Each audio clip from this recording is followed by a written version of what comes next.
ที่ฟิลิสเตียนเชื่อว่าทุกคนก็ถูกเลือกและถูกเอิ้นเป็นสาวกของพระเยซูคริสต์ดังนั้นการที่เราถูกเอิ้นและถูกเลือกเป็นสาวกของพระเยซูคริสต์นั้นพระเจ้าเอิ้นเฮามาเพื่อหยังเพื่อรับใช้พระองค์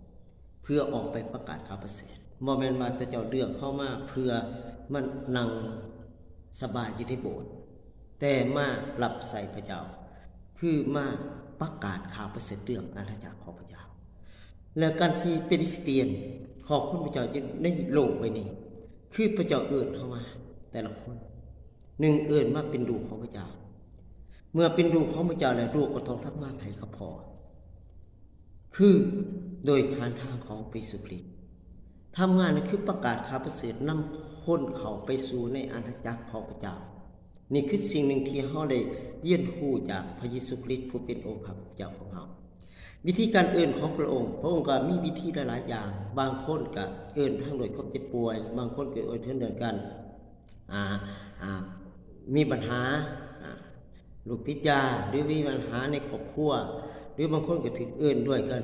สภาพดีๆแต่พระเจ้าเอิ้นมาเพื่อหยังรับใช้พระเจ้าเพื่อประกาศข่าวประเสริฐเมื่อการที่พระเจ้าได้เลือกเข้าทุกคนเนี่ยนะเอิ้นว่าพระเจ้าก็เลือกออกไปคัดออกไปเพื่อหยังเพื่อออกไปรับใช้พระองค์บ่แม่นเฮามาเมื่อเฮามาอยู่ในคริสตจักรแล้วพระเจ้าก็สอนเฮาใส่คนใส่สอนให้เฮาใหญ่แล้วก็ต้องออกไปประกาศข่าวประเสริฐออกไปจากรับใช้พระเยซูคริสต์การที่เฮาประกาศข่าวประเสริฐนั้นพระเจ้าได้ใส่เฮาออกไปเพื่อหยังเก็บเกี่ยววิญญาณเข้าสู่สวรรค์เมื่อเฮาใหญ่ขึ้นมาพระเจ้าก็คัดเฮาออกไปแต่ละคนออกไปนั่นคือสร้างเขาเป็นสาวกของพระเยซูคริสต์พี่น้องที่รัก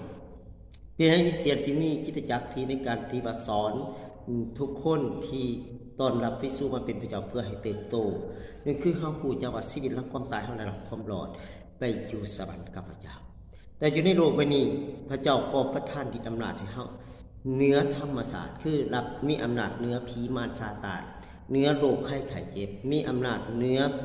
ผีร้ายวิญญาณชั่วมีอำนาจเหนือการสาปแช่งมีอำนาจเหนือปัญหาเพราะพระเจ้าประทานฤทธิ์อำนาจให้แก่เฮาเหนือธรรมศาสตร์พี่น้องที่รักการทรงเอิ้นของพระองค์เป็นแบบนี้ในพระคัมภีร์ได้ยืนยันพระองค์เอิ้นมาและพระองค์สอน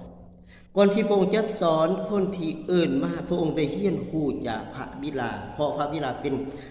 พระเจ้าของมนุษย์ทุกคน